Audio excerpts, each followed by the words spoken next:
Hi, folks. We're just given a few seconds here for Zoom to let everybody in before we get started with tonight's event, so hang tight. If you are already in tonight's webinar with us, you can open up your chat window. You can find that by clicking on the single speech balloon at the bottom of your Zoom window. And you can find some information in chat about how to purchase tonight's featured book. Elise, I miss you too.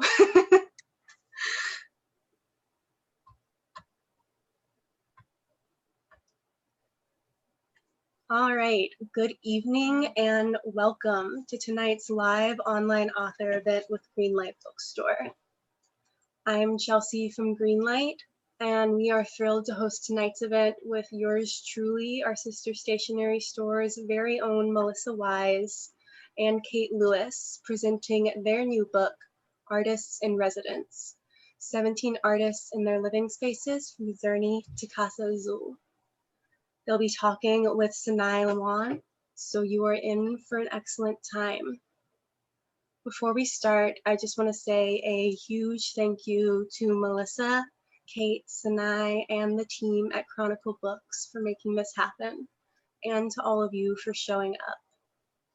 Though we're not able to host events in our store spaces, our community of authors and readers is still here. We're grateful for your support and for the chance to make this space for conversation and connection. Now I have just a few housekeeping things. In our Zoom webinar tonight, you can see and hear the speakers, but they cannot see or hear you.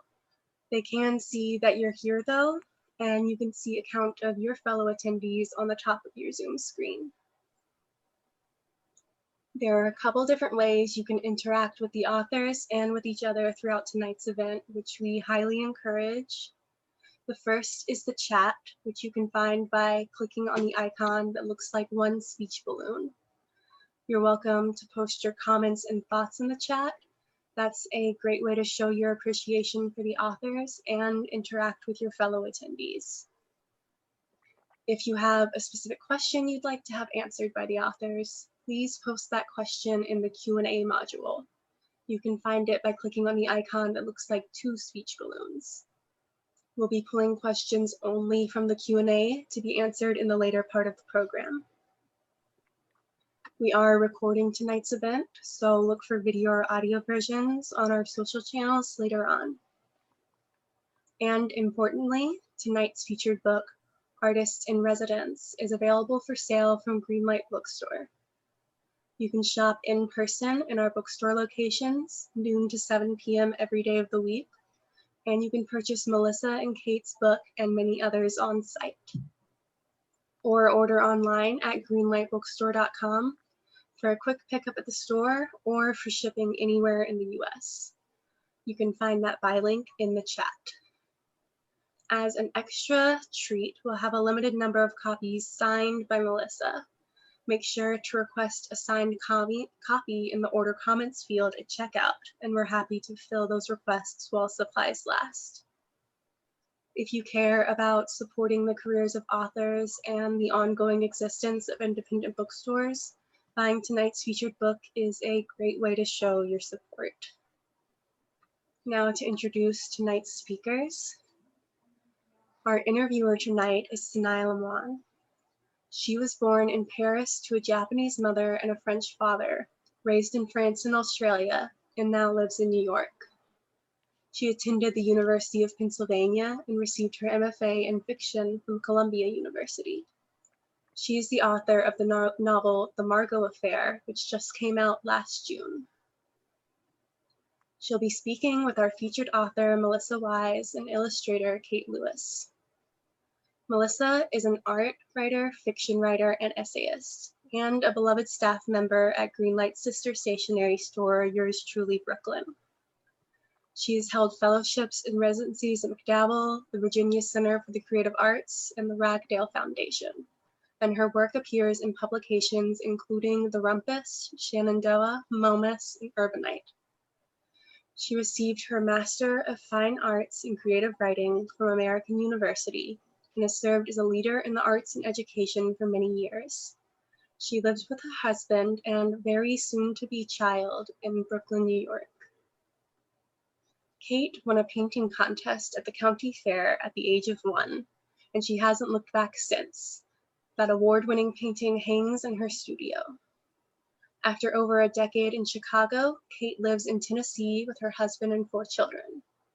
She taught and wrote curricula about masterpieces at the Art Institute of Chicago for many years before making the move to set up a studio practice at home while raising her children. Kate's paintings are in private collections around the world. Their new book, Artists in Residence, explores the art and lives of 17 artists, past and present, from Basquiat to Bourgeois, Matisse to Kahlo, and illuminates the connections between art, creativity, and the spaces of home. Melissa, Kate, and Sanaë are all going to start us off with a conversation, and then they'll be talking with all of you. Sanaë, please take it away. Thank you so much, Chelsea, for that introduction. Well, congratulations to both of you, Melissa and Kate, on your beautiful book. It's out today, but I was fortunate to receive a copy 2 weeks ago. And since then, I've been completely immersed in the magical worlds of these 17 artists. Especially now, I've loved being transported into their homes, which are both intimate living spaces and also workspaces where they created or still create art. And one of the many pleasures of this book is discovering artists anew, like Claude Monet, Georgia O'Keeffe, Louise Bourgeois, through their homes. And I thought I knew these artists and their work. And yet what I discovered in reading your book was completely new and exciting and inspiring. So thank you for that. And I'm really thrilled to be in conversation with both of you today. And I thought I'd begin actually by telling our audience how we met, how Melissa and I met, because it's a meeting that happened by chance. So I met Melissa about 6 months ago in the summer as I was leaving an apartment and Melissa and her husband were moving into that apartment. And we'd exchanged a couple of emails over furniture and shelving. And in our email exchanges, we discovered that we were both writers and that our first books were coming out within the same year, or within 6 months of each other. And we finally decided to meet up in the fall, and we went on this long walk throughout the neighborhood where we spoke about books and writing and the publication process. And we also spoke about the apartment that I had left and that she had moved into. And one of my first questions was asking her where she had put her writing desk. And there was something just so special about having another writer inhabit the space that I had lived in and launched my first book, especially since both of our book launches were happening on Zoom, so very much in that apartment. And so just the story of how Melissa and I met and then how I met Kate just feels like true serendipity, which actually brings me to my first question, because I noticed that the very first sentence of your introduction reads, "This book emerged from a story of serendipity." So I wanted to ask you if you could tell us this story and how and when you first met, how this book came to be, and whether you'd been thinking about artist spaces before even finding each other. Thank you so much. We're so excited to be here and to see everybody. And yeah, this story emerged actually just from the most sort of fabulous chain of serendipity in every way at every step of the journey. So both of us had been interested in artists' homes for many, many years. And for a long, long time, I mean, years and years and years, I would travel to artists' homes and sometimes kind of go to great lengths in order to go and visit artists' homes.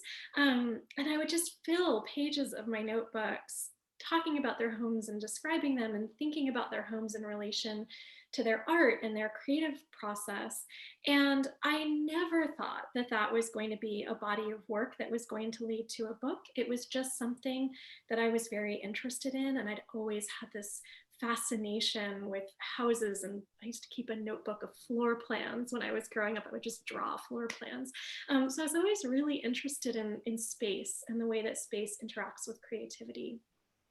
And the other thing that had always been really important in my creative life is community. And so for me, having opportunities to be with other writers and artists in all mediums has always been a real source of sustenance. And I would say I see from all of the chats coming in, so many of my wonderful artist and writer and musician friends here this evening. And so I'd always been seeking out those kinds of community connections, and found myself in the summer of 2017 with an artist residency at the Ragdale Foundation, which is this stunning house outside of Chicago on the prairies of Illinois. And it was actually designed by an architect and then lived in by his daughter, who is a very noted sculptor. And that is where I met Kate. Yes.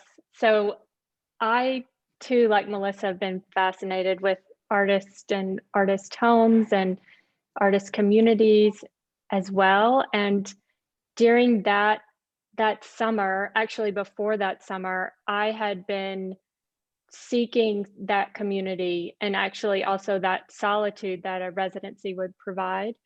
And so there was something that had me apply to Ragdale, and I knew Ragdale was the place because it was so close to home. And as it's been said, I have 4 children, and at the time, my youngest was not even 1 yet. And so, as you can imagine, as an artist, having 4 children, it sometimes it's hard to create with all of that going on around you. So I found myself at Ragdale for a week, and during that week, Melissa and I crossed paths. But although we met clearly, but we didn't talk that much, but we knew each other. And so that's how the first connection happened between us. And then later that summer, similar to how I was called to go to that residency, I kind of on a whim went to a conference in San Francisco started by one of the editors of Mother magazine. It was all for creative entrepreneurial mothers. So it was a very niche conference, but I just felt like I needed to go there. And again, here I am. I have 4 children, a traveling business executive husband. And for me to fly across the country for this 2-day conference was crazy. But I was there. I went. I made it happen. And during one of the sessions at the conference, I randomly ran into an editor at Chronicle Books.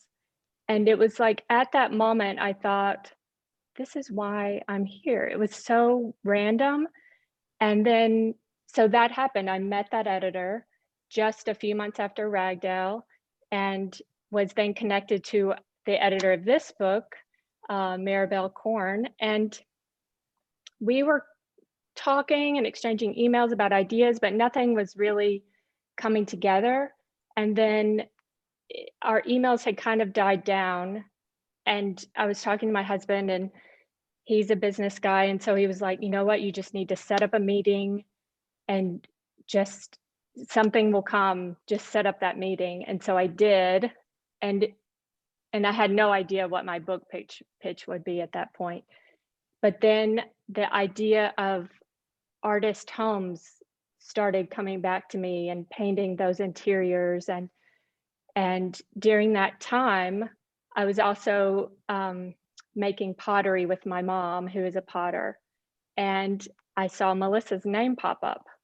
Melissa, you want to say how your name popped up?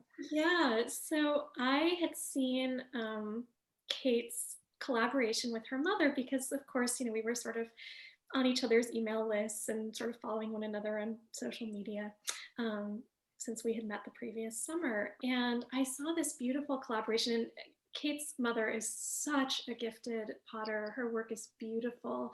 And they had done this series where Kate had painted on these pieces of pottery. And it's actually an ongoing series. I think you all release one like maybe once or twice a year. Yes. But I saw this, it was the very first series you did. And I I just fell in love with these pieces. They were so beautiful. And I knew that I had to get one as a gift for my mother, who loves art and has always loved art. And I knew would just absolutely adore this collection that you had made. So I reached out thinking that I was buying the gift of a piece of art. And then sort of immediately, like within a day, got an email back from you, and he said, "Oh, it's so funny because I was just thinking of you and the piece you were writing about Georgia O'Keeffe when we were at Ragdale together last summer." And we set up a phone call. Yeah, I said, I've been painting these artist interiors and I have this call with Chronicle. I just kind of left it like that. And then she immediately talked about all of the notes she had been taking about artist homes over the years. And it was so just, it's hard to describe how crazy that time was. It felt like this book had existed between us, and we were each sort of holding a part of it. And as soon as we started talking, the book emerged between us, really actually pretty wholly formed. I can remember we wrote a couple of sample chapters, of course, and a pitch to our wonderful editor, Maribel. And I can remember just feeling like from the very beginning, like these words and these paintings had belonged together, and that this book had just needed a moment to find its organic shape. And as soon as we discovered the alignment of what we were doing, the book was there. It was just ready for us. Yes.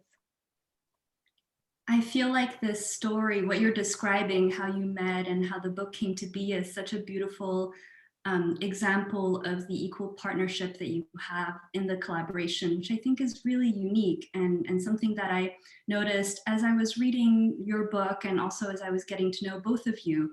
And I know that you live in different cities.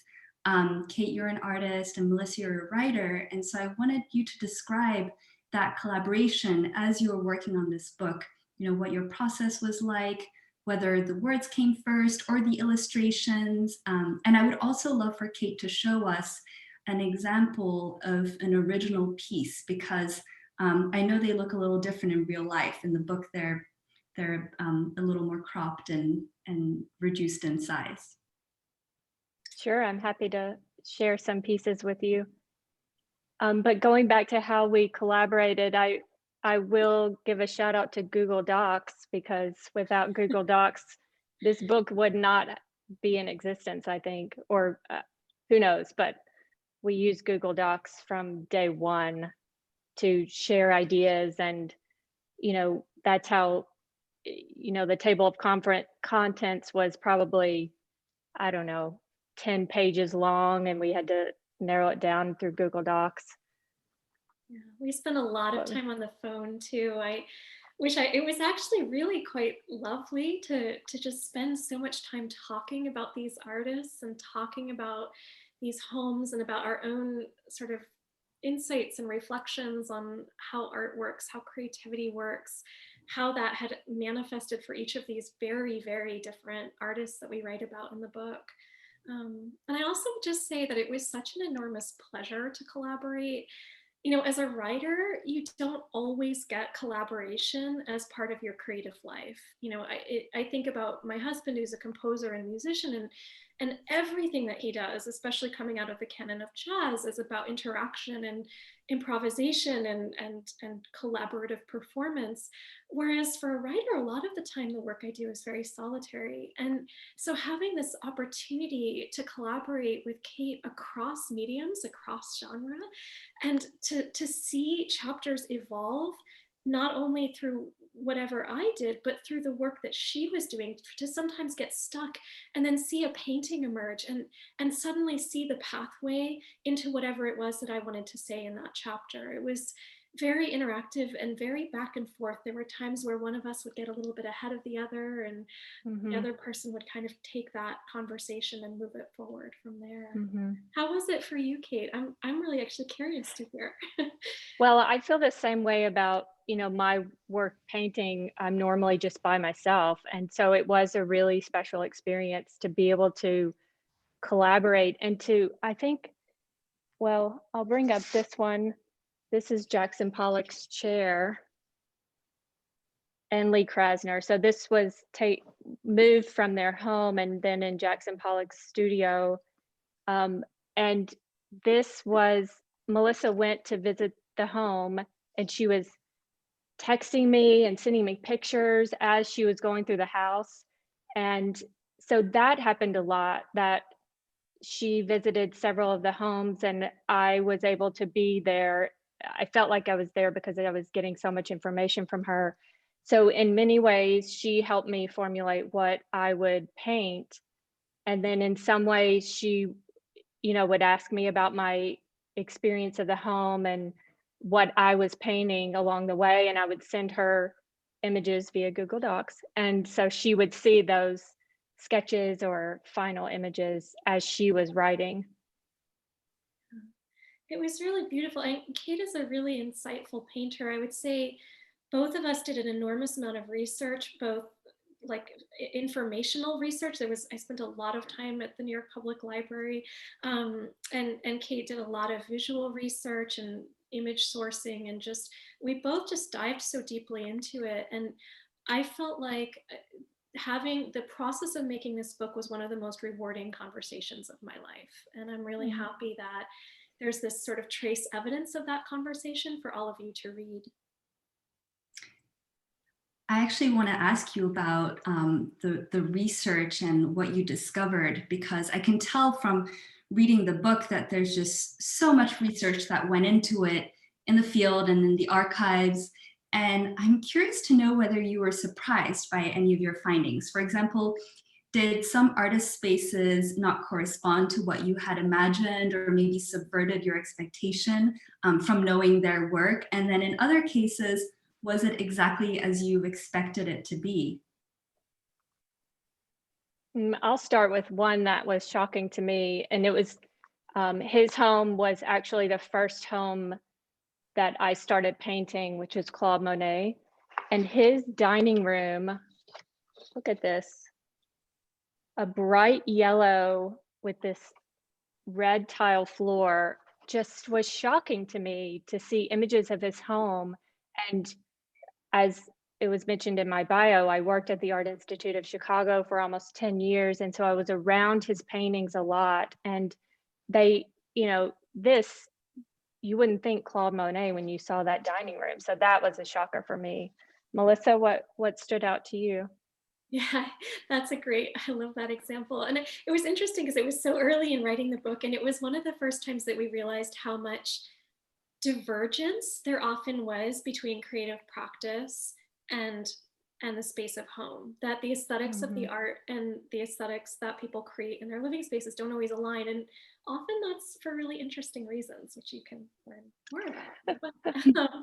But yeah, one that really struck me was thinking about Louise Bourgeois and also about Basquiat. And in both of their cases, there was this real interest in accumulation and the sort of generative capacity of objects, which I found really fascinating. And in both of their cases, it wound up being a really potent source of their art as well. So it really fed everything that they did in their creative lives, all of the body of work that they created. Mm-hmm. Well, now I'm very curious about your workspaces, because we have the product of your work in this book. And I know that you both have studios at home or work from home, and also that you moved this past year. And so I wanted to ask how your workspace has changed since you've moved, and what kinds of adjustments you had to make. And maybe also how this change in environment has affected the way you create art. Melissa, why don't you start? Or I can if you want. Yeah, it's interesting. I actually moved twice during the course of the journey of this book. I moved right when we very first started writing it. I literally was bubble wrapping platters in my kitchen while we were on the phone with Mirabelle talking about the book. And then I moved again, as you all just learned, over this summer. And I would say it's been really interesting because the home that I'm in now is so incredibly beautiful, and I love it so much. I feel so fortunate to be here. It's a home that is owned by an architect and an artist, and they just beautifully hand renovated it and kept all of the special architectural details, and also just added in so much care and attention. And of course, I inherited this space from another writer, and it just felt like I came into a space that held a lot of energy already. So it's been really a gift to be here, but it's been interesting being at home so much this year. You know, I wrote an enormous amount of this book in a cafe in my neighborhood, and I can't do that right now. And one of the things that I've actually found that I've loved is the experience of doing my own writing while my husband is working on music on the piano, and the sort of closeness of hearing the sound of him composing or playing music right in the same space. I didn't know how that would feel, but it's actually felt really lovely, and it makes me feel even more creative in my own work. Well, as far as my workspaces have gone over the years, I had a studio outside of my home, and then I had a child, and I realized this isn't really going to work. So fortunately, around that time we were moving, and we found a home that had a top floor attic that over the last 11 years, I converted and created a really magical studio space in Chicago. And that's where I created this book, was in the top floor of my home there. Well, we decided during 2020 that it was time for us to move. And so we are currently in the process of moving, and my studio has shifted quite a bit since then. And I'm actually standing in an Airbnb right now, and we have been renting for a few months, and my studio has been in various places in the different Airbnbs we've been in. And right now, my studio is actually in my bedroom, which is also where my kindergartner is in remote learning. So that's my setup right now. And the other day, my 7-year-old son said, "Mom, why aren't you painting?" And I said, "Well, I don't have a space to paint." And he said, "Well, you could paint outside." So anyway, I thought that was really sweet. That one great thing about having a studio in my home is that the kids have really know what I do and understand and can be engaged with my work and especially in the last year on a daily basis, they really know exactly what I do. So that's my studio space now, is a desk in a bedroom. But yesterday, actually, we closed on a house here in Tennessee. And I'm very excited to say that my new studio is going to be in a log cabin, which is going to be crazy and fantastic. And I joke with my family that I'm going to start painting deer heads or something, but I don't think I will. I think I'll stick with interiors and flowers. But so that's kind of the shift that I'm having now. Although I'm in the bedroom of an Airbnb, I can see the studio starting to happen in this log cabin, and that's attached to our house, by the way. But one thing I will say, having a studio go from having this top floor of our home to being in a bedroom, I realized how much I can get done and how little the space matters in some ways, and how greatly it matters in a lot of ways. And living in different homes over the last few months, it's been really eye-opening about just what a home can do and how we live as a family, how that changes based on what space we're in. I'm just completely fascinated with interiors and our environment and how that really shifts our lives and our moods and how conversations flow and everything. I wonder, are you going to have swings in your new studio in the log cabin, which I'm imagining like really far from the house, but I guess not. No, it's not. I know it's a little confusing, but I promise I'll start posting images and everything soon. I will absolutely have a swing. I had 3 hooks in my old studio for swings, and it evolved over the years from baby swings to bigger swings and a yoga swing. And so yes, I will have a swing in the studio. Well, and Melissa, I know that your office space / writing space is undergoing a transformation right now. So you're probably thinking about where you'll be writing next, or what that workspace will, what that corner of the apartment will look like for you. Yeah, the space that I've been working in is about to become a bedroom for my very soon to arrive daughter. And so I've been in an interesting moment of what I would describe as kind of dreaming forward and imagining what this space will become for us. And it's interesting in a good way, I think. I still feel like we're finding our path in this new space that we're living and in this era also working in, and sort of discovering what the creative life of this home will be. And it's different. It's going to be a little bit different than the creative life of our previous home. And not only because we're going to have new rhythms as a new incarnation of our family, but also because there's just different kinds of ways that we're growing into this space. And I think one of the interesting things is that there's moments in life when you can kind of reimagine your creativity through the space in which you live. And this is something that came up a lot in the writing of this book, is that our spaces can be a 3-dimensional way of experiencing our own creative journeys. They can give us a way to live inside whatever aesthetics or patterns or ideas or concepts or whatever it may be are going to kind of feed us creatively in our work. And sometimes the experience of moving can be a really good invitation to welcome in that new creative life. But I think that we can all do that. And for all of us who are home so very much right now, there can be some really good energy that comes from just moving things around a little bit and creating some movement and seeing what germinates, what comes to the surface, what kinds of ideas and motifs are there for you. I am personally a big proponent of moving things around, and it drives my husband crazy. And I know, Kate, you and I spoke about this too, of we just assume that everyone else loves to change their furniture up, every couple of months.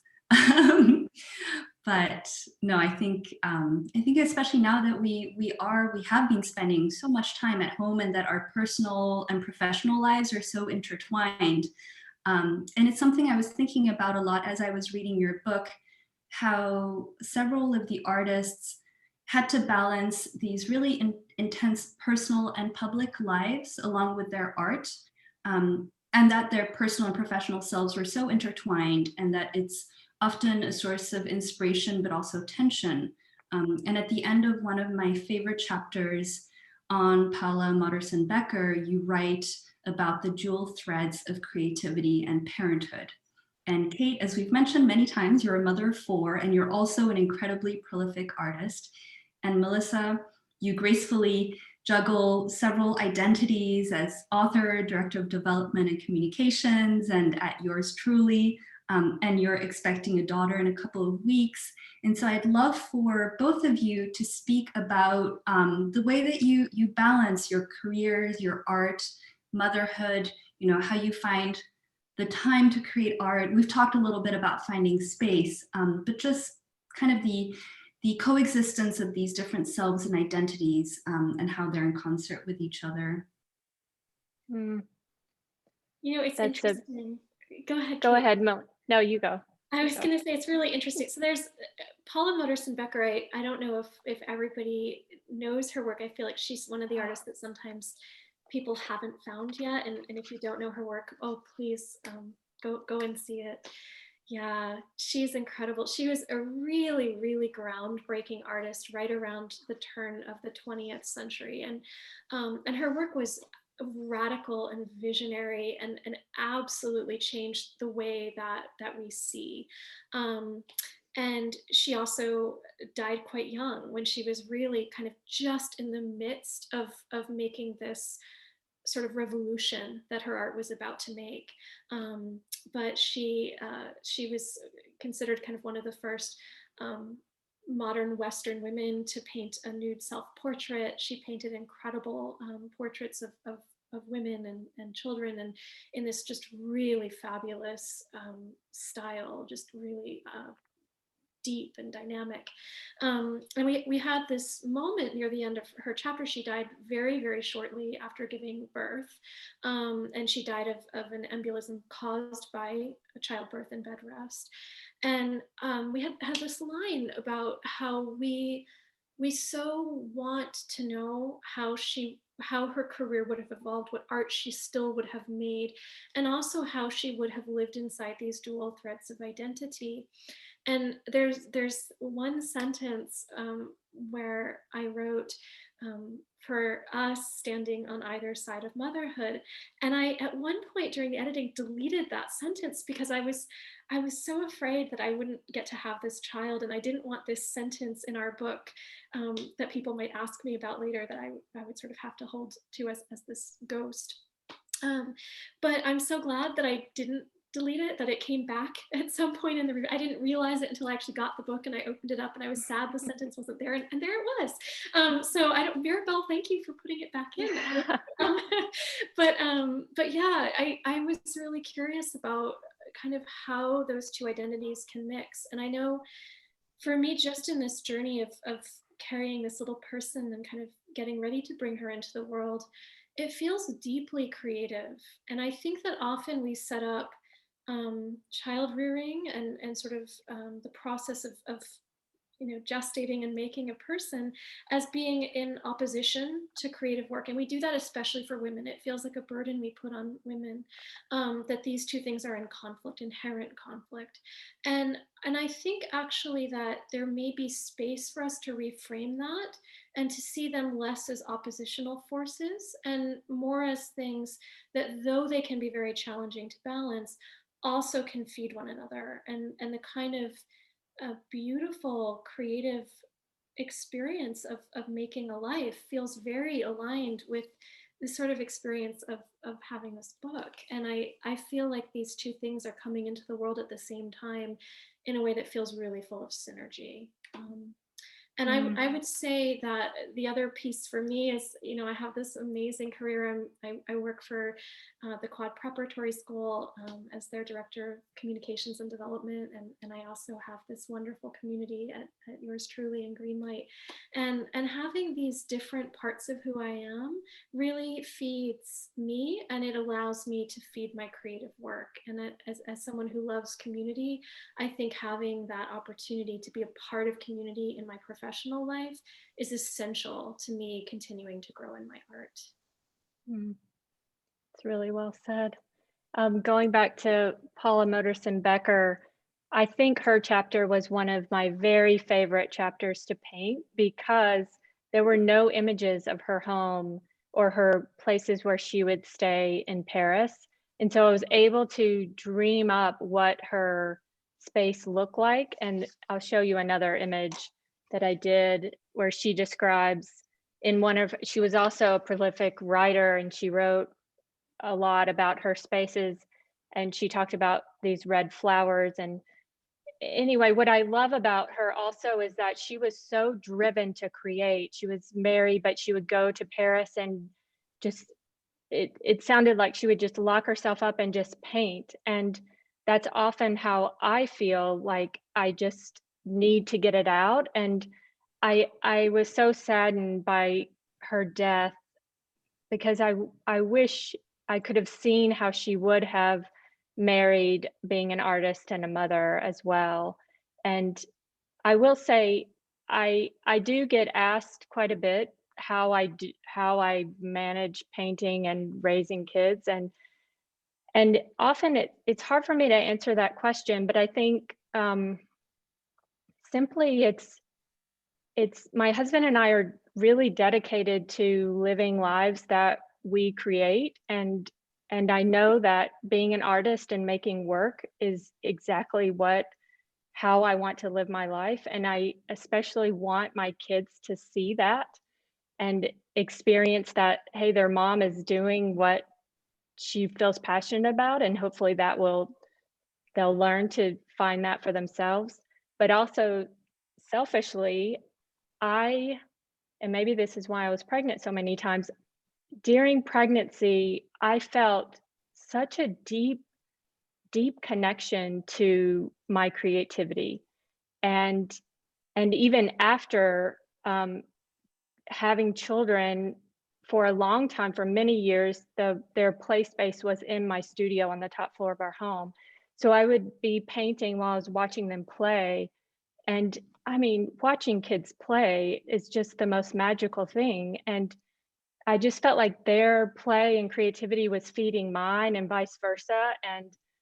And so that's how I balance it all. I dedicate time, but I also feed off of them, and I feel like they feed off of me as well. And it's just magical to see my daughter write, and even through my children playing sports and watching them use their energy in that way just fuels mine as well. I wanted to say something about that idea of play, because I think that's something that also came up a lot for us when we were researching the book and also talking about it, is the way that so many of the artists in this book were able to experience play through their homes. So their homes, for so many of them, wound up being this space where they could really playfully engage with color or shape or pattern or form. It was a place where they could be playful outside of the canvas or the studio. And I think that really was important for them. Oh, yes, I love this. Yeah. So Yeah. do you want to talk a little bit about this chapter? Well, why don't you talk about it? So, this comes from the home of Vanessa Bell and Duncan Grant, and I would say among the artists in this book, they were perhaps the ones who had the most kind of foundation in theory, in the way that they thought about their home, and they genuinely understood their home as a piece of art unto itself, and a piece of art that they could continuously reinvent and reimagine. And they painted, actually, I can maybe read just a couple sentences of that. Would that be, yeah? Okay, I have that for you. So almost as soon as Vanessa Bell and Duncan Grant moved into their home at Charleston in East Sussex, England, they started painting on its surfaces. They painted its walls and mantels, its doors and door frames, its furniture and cabinets, and window seats and tabletops. They painted nearly every surface they found. And when there were few new surfaces left available, they repainted the surface they had already painted. They designed their own textiles, creating patterns for carpets and upholstery and embroidered canvas. They covered their home with swirls and paisleys and geometric patterns and lush human figures and flowers and painted bowls of painted fish. And it is the most incredible space. And because they lived literally immersed inside that painting every single day, they had so much room to play. And a lot of their work, when you look at the body of work that you might see from both of them in a museum, really draws from the playfulness and creativity of this three-dimensional piece of work that was their home.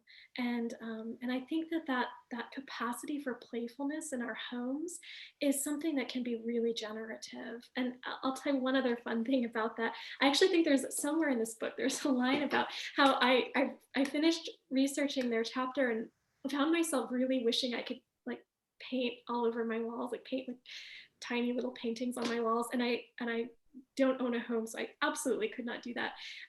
But one of the things that happened is when COVID started, I had just purchased a pack of Kit Paws, actually at yours truly, so that my nieces could draw at a get together we had.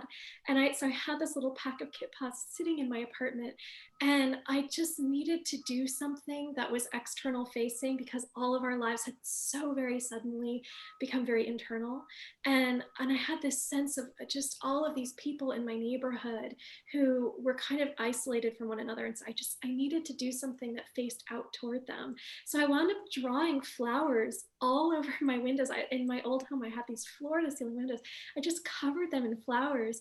And I had this moment, like, as I was doing this, of saying, oh, I got to do the Vanessa Bell, Duncan Grant, like drawing all over my home in a way that I could later on erase. I love that story because it's just reminding me how attached I grew to some of the artists in this book. Like I felt like I knew them very intimately, like I wanted to be invited into their home and share a meal with them, and through their objects and the rituals that you describe. And there's I love to eat, and there's a big focus around the kitchens in your book. So I don't know, there's something really magical that does happen in living inside this book and having that transference. But I want to now leave some time for questions, because I see we have a couple in the Q&A. And of course, please, to the audience, please feel free to ask more questions right now. This would be a great time. So this is a question that I had thought of asking, but I'm glad someone else is asking it. Marcia Rosen is asking, how did you select the artists? Can you show us some images? We've seen a couple of images, so maybe Sure. How did you select the artists? It was the most difficult thing in the world. It took us forever and ever and ever. The pages and pages of lists, bullet point lists of artists that we wanted in this book was so long, and it was so hard to choose. And I wish we could have even had more. We were originally supposed to have 15, and we kept writing to Mirabelle and saying, can we put in one more? So we wound up with 17, which is why it's sort of a funny number. We were supposed to have 15, but we just couldn't resist. It was really difficult. It was really, really difficult to make those choices. We thought a lot about people's different experiences and wanting to kind of tell a variety of different stories.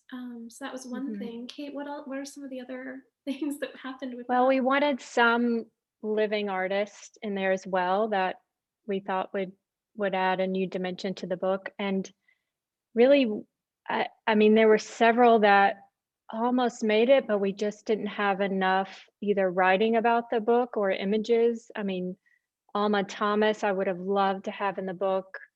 I mean, so many. Ruth Osawa was, we were talking to her family, and so I feel like we could make several books on this topic. I mean, there was an endless list that could have been in it. And we might. Yeah, exactly. It'll be for the second book. And Yes. Forsyth Harmon is asking, did any of the artists you researched work from bed? An excellent question in these times. Yes, several, actually. Yeah. I have one image ready. Frida Kahlo did. Right. Yeah. Yeah, she hung mirrors at the top of her bed so that she could paint self-portraits while she was lying down during periods of time when she was sort of confined to bed. Matisse also painted in bed, and near the end of his life especially was very confined to bed, and made really beautiful work, literally just with his paper cuts, putting them on the wall right above his bed. And in the very kind of last stage of his career, he turned his whole home in Nice into a studio, and he had a bed on wheels, and his studio assistants would wheel him from space to space on this moving bed. And he made all of his work, the incredible chapel at Vence, from his bed, kind of putting these pieces up on the walls all around him. Mm-hmm. One more thing about him that I found so heartwarming, in one of my illustrations, I have it also from his bed. He had a big stick and he drew images of his grandchildren on a ceiling of his home. Oh, what a dedicated grandfather. I know. Oh. Mary Young is asking, do each of you identify with one artist in particular whom you write about? Is there a studio writing place that you envy? I found myself growing really close to all of the artists in this book. And I really did, like, I felt so deeply connected to them, and such a deep sense of commitment to telling their stories to getting them right. I'll say that one artist who I felt very attached to is Clementine Hunter, and she's such a powerful artist. Her story is so important, and I feel just this deep investment in making sure that not only her story but also her work is really seen and celebrated, for the vision and really incredible intelligence of her painting. I think for me, Louise Bourgeois comes to mind, which, if I'm a complete neat freak and like things very organized, but her home, there was something so magical. I mean, utterly like indescribable.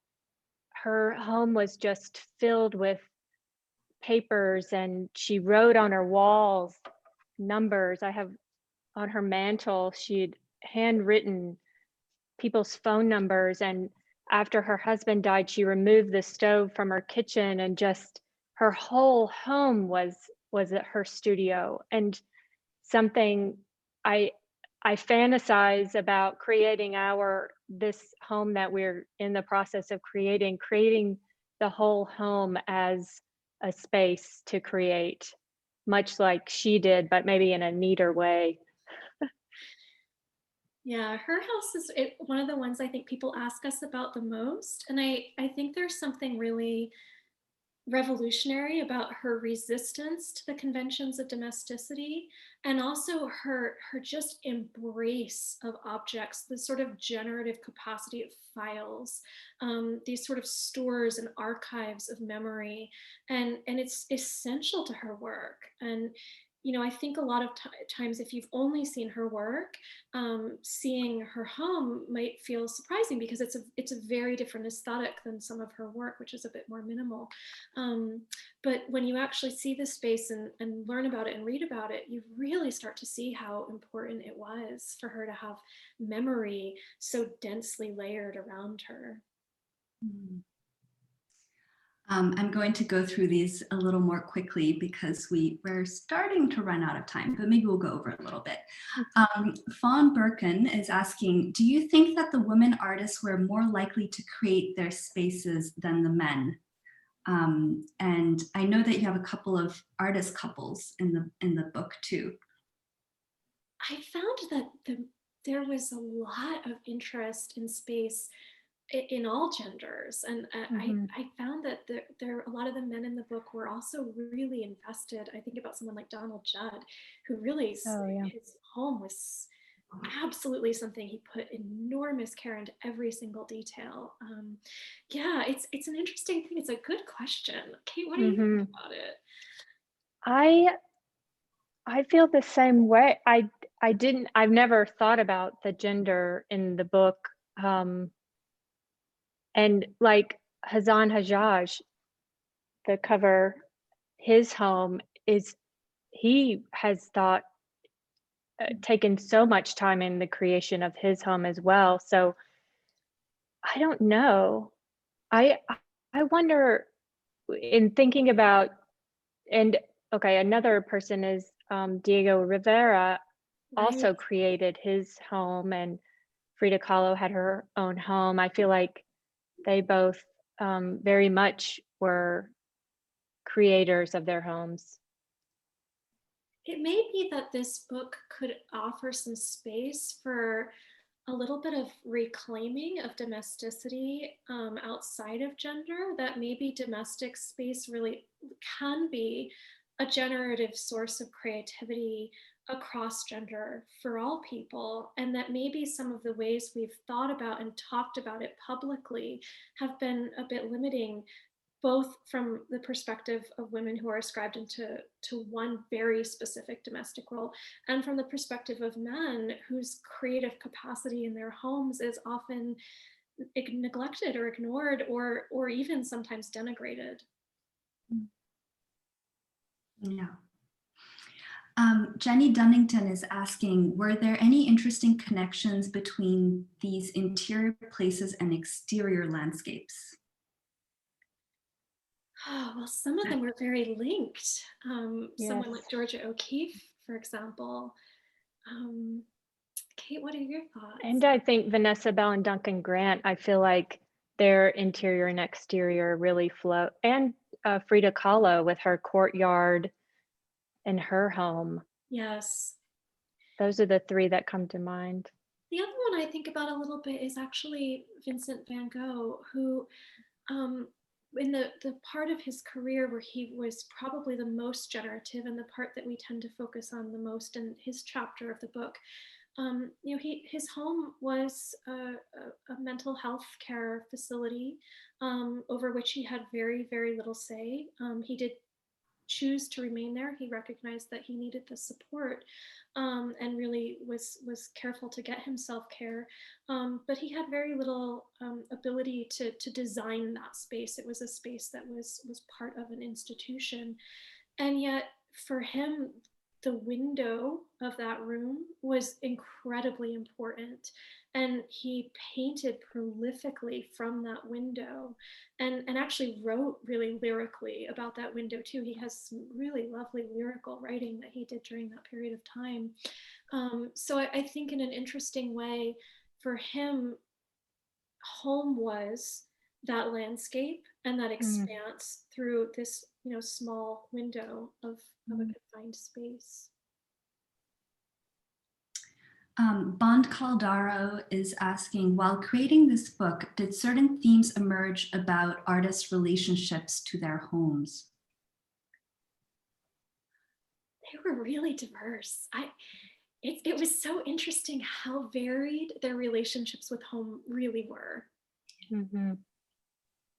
I think about Basquiat when that comes up. I mean, his relationship to his home was completely different, say, to Georgia O'Keeffe. I mean, he first of all lived in many different homes and accumulated a lot of stuff, and it was not well designed. It was, often a mattress on the floor was his bed. So I think it really varied.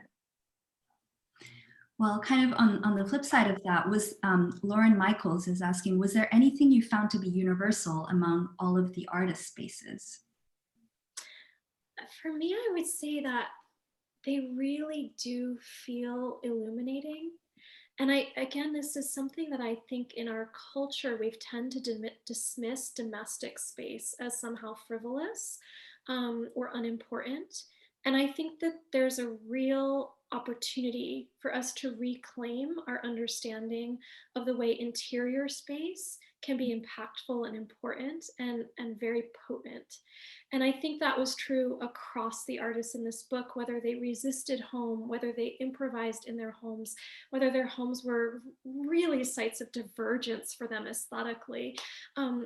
They really did have an impact on the way that we can understand their body of work, the way we can understand their art, the way we can understand their creative journeys, their processes, their lives. And I think that there's an opportunity here for all of us to look at space, and interior space in particular, as being worthy of attention and study, and not only in the kind of academic universe of art history, but also in our own lives, that our space does not have to feel to us frivolous. It can actually feel to us very potent. I think we have time for just one more question. So this one is from Sheridan Harris, and I'm very curious to hear the answer too. Is your artwork available for purchase from the book? Oh, thank you for the question. The originals are not yet available. I'm not ready to give those up yet. So the originals are not, but I will have prints available at the end of March. So thank you for asking. That's really kind. Oh, and hi, Sheridan. I can't wait. I think I know which one I'm gonna get already. It's that chair. Oh, this Jackson Pollock. Yes. I had so much fun painting this. I don't know. I just loved it too.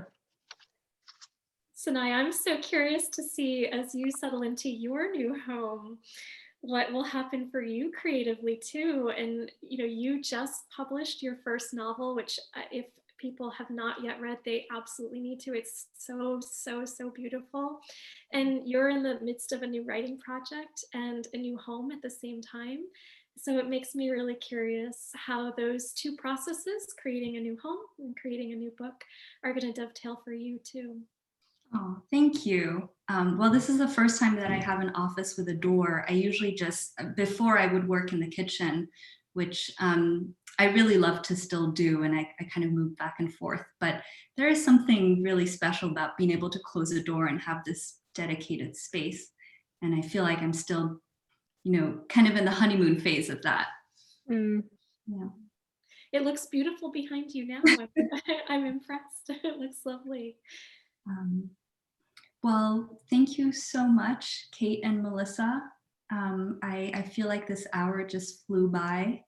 And I had already learned so much from reading your book, but I learned even more just from hearing you talk. And I think we could all continue asking you questions all night long. But I hope we can continue this conversation. Yeah. Thank you, Sanaë, and thank you to everyone who was with us tonight from Tennessee and Chicago and supporting us. I really appreciate it. Yeah, really, so much of the story of this book started with community, and Kate and I are both so grateful to have such wonderful supportive communities in all of you. So thank you. Thank you so much, Melissa, Kate, and Sanaë, for tonight's really lovely conversation. And thank all of you for spending this time with us tonight. A reminder, if you missed any part of tonight's event, or if you just want to indulge in a rewatch later on, it will be up on our YouTube channel, Greenlight Bookstore, within the next couple of days. So keep an eye out there and on our social channels. And also a reminder that you can get Artists in Residence at Greenlight, either in store, we're open noon to 7 every day if you're here in Brooklyn, or online at greenlightbookstore.com. And we'll also have signed copies available for Melissa in limited quantities. If you're ordering online, just make sure to request a signed copy in the order comments field at checkout. Thank you so much again, everyone, for this really wonderful evening, and have a lovely rest of your evening. Good night. Good night. Thank you so much, Chelsea. Thank you, Greenlight.